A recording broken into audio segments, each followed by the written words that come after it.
তদন্ত প্ৰক্ৰিয়াটো যিহেতু বিদেশত হৈছে মই আপোনালোকক জনাব খুজিছোঁ আপোনালোক সকলোৱে চাগে জানে যে তদন্ত প্ৰক্ৰিয়া যদি বিদেশত হয় তেতিয়াহ'লে ভাৰতৰ সংবিধানৰ ভাৰতৰ BNSSৰ ভাৰতীয় ন্যায়িক সংহিতাৰ ধাৰা 208 ছেকশ্যন 208ৰ অধীনত বিচাৰ হ'ব লাগে 208 offences committed outside India by citizen of India আমাৰ ভাৰতৰ এজন নাগৰিকে যদি ভাৰতবৰ্ষৰ বাহিৰত এনেকুৱা ধৰণৰ হত্যাকাণ্ড বা এনেকুৱা ধৰণৰ ঘটনা ঘটাইছে তেতিয়াহ'লে 208 ছেকশ্যনৰ অধীনত এইটো তদন্ত কৰিব লাগে আৰু যেতিয়া এনেকৈ যেতিয়া ভাৰতীয় মানুহ এজনে বা ভাৰতৰ বাহিৰৰ মানুহ এজনে কৰিবলৈ হ'লে আকৌ যদি ভাৰতৰ বাহিৰৰ মানুহ এজনে ছিংগাপুৰত এতিয়া দুটা ছেকশ্যন জড়িত হৈছে এটা হ'ল ভাৰতীয় মানুহ অসমৰ প্ৰবাসীসকল অসমৰ পৰা যোৱাসকল আৰু হয়তো তাত ইয়াতখনৰ মানুহকো তাত জড়িত কৰিবলগীয়া হ'ব গতিকে বিদেশীও থাকিব যদি বিদেশী থাকে তেতিয়াহ'লে কি হ'ব তেতিয়াহ'লে আমি আৰু দুখন চুক্তি আৰু দুটা বস্তু ইয়াত জড়িত কৰিব লাগিব দ্য এক্সট্ৰাডিশ্যন এক্ট 1962 এক্সট্ৰাডিশ্যন এক্ট 1962 এখন আৰু দ্বিতীয়তে হ'ল MLAT তাৰমানে মিউচুৱেল লিগেল এছিষ্টেন্স ট্ৰিটি আমাৰ ভাৰতবৰ্ষই বেলেগ দেশৰ লগত এই এনেকুৱা ধৰণৰ কিহৰ গেডাৰ information exchange information to enforce criminal laws যদি কোনোবা বেলেগ দেশত যদি কিবা এনেকুৱা ধৰণৰ ঘটনা ঘটে ক্ৰিমিনেল যদি ঘটনা ঘটে ক্ৰিমিনেল ল এখন বেলেগৰ দেশত যদি এপ্লাই কৰিবলৈ হয় তেতিয়াহ'লে এপ্লাই কৰিবৰ কাৰণে আমাৰ MLAT নামৰ এখন বুজাবুজিৰ চুক্তি আছে বেলেগ বেলেগ দেশৰ লগত ট্ৰিটি আছে আৰু সেই ট্ৰিটি অনুসৰি কি হয় সেইখন দেশে আমাক তথ্য দিবলৈ বা সেইখন দেশত থকা মানুহক আমাৰ দেশৰ হাতত গতাই দিবলৈ বাধ্য গতিকে এই গোটেই মই আকৌ এবাৰ কৈ দিলোঁ BNSSৰ 208 ছেকশ্যনৰ অধীনত এই বিচাৰ হয় এই বিচাৰ বিদেশী মানুহ জড়িত থাকিলে দ্য এক্সট্ৰাডিশ্যন এক্ট 1962 আৰু MLAT mutual legal assistance treaty এই তিনিটা বস্তুৰ আমাৰ অত্যন্ত প্ৰয়োজন আৰু বিদেশত হোৱা ঘটনাৰ কেনেকৈ বিদেশত গৈ তদন্ত কৰিব কালি আমি দেখিছিলোঁ HITৰ যিজন মুৰব্বী কি নাম আছিলে মুন্না প্ৰসাদ গুপ্তাই কৈছে যে আমাৰ এখতিয়াৰ নাই অসমৰ মুখ্যমন্ত্ৰীয়ে কৈছে যে আমাৰ এখতিয়াৰ নাই ছিংগাপুৰত গৈ তদন্ত কৰা এতিয়া আমাৰ BNSSে কি কৈছে BNSSে যিটো কথা কৈছে BNSSৰ বিদেশত গৈ তদন্ত কৰা সম্পৰ্কে দুটা কথা কৈছে দুটা ছেকশ্যনত এটা হ'ল BNSSৰ 112 ছেকশ্যন আৰু আনটো হ'ল 114 ছেকশ্যন ছেকশ্যন 112 আৰু ছেকশ্যন 114 112 আৰু 114 112ত কি কৈছে আপোনালোকে চাব দেই letter of request to competent authority for investigation in a country or a place outside India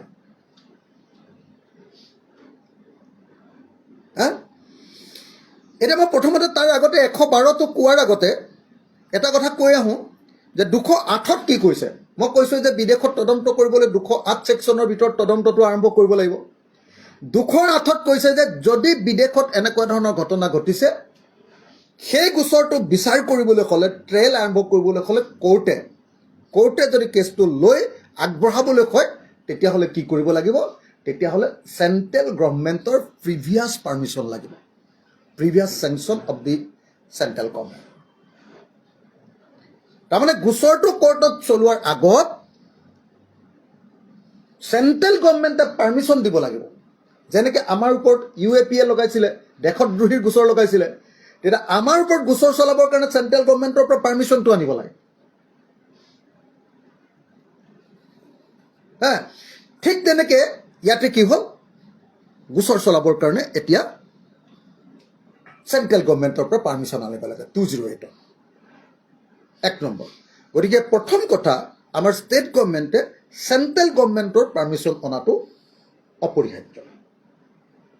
এক নম্বৰ 2 নম্বৰ ছেকশ্যন 112ত কি কৈছে মই যদিও এই বাক্যটো অকণমান দীঘলীয়া মই পঢ়ি দিলে অসমৰ চব মানুহ আৰু আপোনালোক সাংবাদিকসকল 100% ক্লিয়াৰ হৈ যাব যে কেনেকৈ ছিংগাপুৰত গৈ তদন্ত কৰিব লাগিব letter of request to competent authority for investigation in a country or place outside India ভাৰতবৰ্ষৰ বাহিৰত যদি তদন্ত কৰিব লাগে তেতিয়াহ'লে letter of request অনুৰোধ পত্ৰ কেনেকৈ দিব লাগে 112 ছেকশ্যন 112 1 এই কালি মুকেশ সাহু কি কয় মুকেশ সাহু কি আছিলে মুন্না প্ৰসাদ গুপ্তা CIDৰ হেড আৰু হেডিয়াৰো হেড SITৰো হেড মুন্না প্ৰসাদ গুপ্তাই যেটো কথা কৈ আছে যে আমাৰ বিদেশত গৈ তদন্ত কৰাৰ কোনো অথৰিটি নাই হেতুৰ উত্তৰটো আপোনালোকে চাব দেই 112 if in the course of an investigation into an offense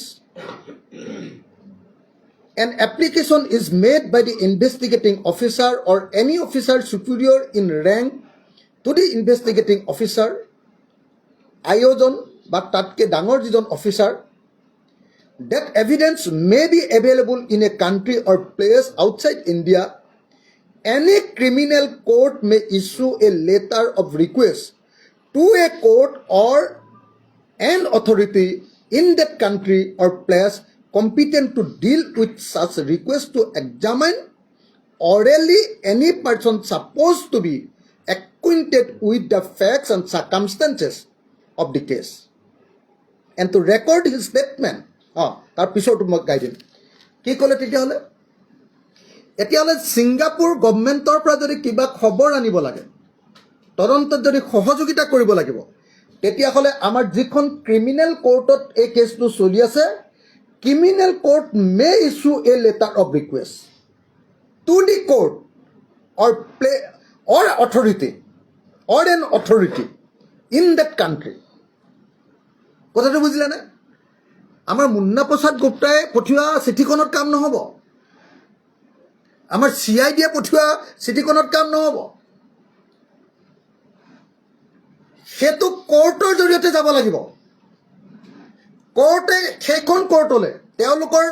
সেই এৰিয়াত পৰা কোৰ্টখনলৈ চিঠি পঠিয়াব লাগিব নহ'লে বা তাৰ কম্পিটেণ্ট অথৰিটি কোৰ্টে পঠিয়াব লাগিব চিঠিখন তেতিয়াহে ছিংগাপুৰ গভৰ্ণমেণ্টে আপোনাৰ সহযোগিতা কৰিব এতিয়া আপোনালোকে কালি নিশ্চয় শুনিছিলে যে মুন্না প্ৰসাদ গুপ্তা ডাঙৰীয়াই কৈ আছে যে আমি এতিয়ালৈকে দুবাৰ চিঠি পঠিয়ালোঁ প্ৰথম ঘটনা ঘটোতে হোম মিনিষ্ট্ৰীলৈ পঠিয়ালোঁ আৰু তাৰপিছত কি কৈছে আকৌ এবাৰ পঠিয়ালোঁ অহা নাই কিন্তু আহিব লাগিব এনেকৈ কৈছে নিশ্চয় আমি সঁহাৰি পাম হোম মিনিষ্ট্ৰীৰ পৰা হেৰিয়ালৈ পঠিয়ালে বুলিও আমি গম পাইছোঁ বুলি কৈছে কি কয় এইটো হাই কমিশ্যনৰ অফিচলৈ পঠিয়ালে বুলিও কৈছে সেইটোও আমি গম পাইছোঁ এনেকৈ কৈছে কিন্তু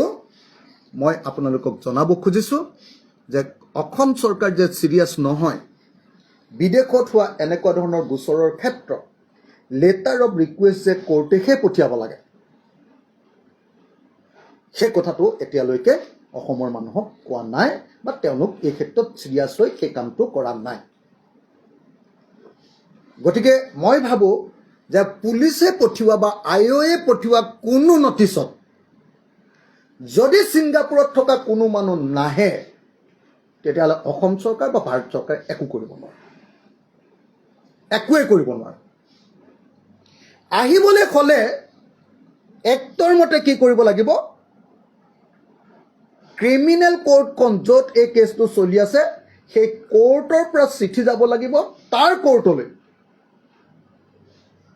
প্লেচ অফ অকাৰেঞ্চৰ কোৰ্টলৈ নহ'লে বা তাৰ কম্পিটেণ্ট অথৰিটিলৈ যাব লাগিব তেওঁলোকে চাগে কোৰ্টত জমা দিব এতিয়া এই কামটো নকৰাকৈ যিটো তদন্ত চলাই আছে এই তদন্তই কোনোপধ্যে আমাৰ জুবিন গাৰ্গক ন্যায় দিব নোৱাৰে গেৰাণ্টি এইটো গেৰাণ্টি আছে হা আৰু অকল কোৰ্টৰ চিঠি পঠিয়ালেই নহ'ব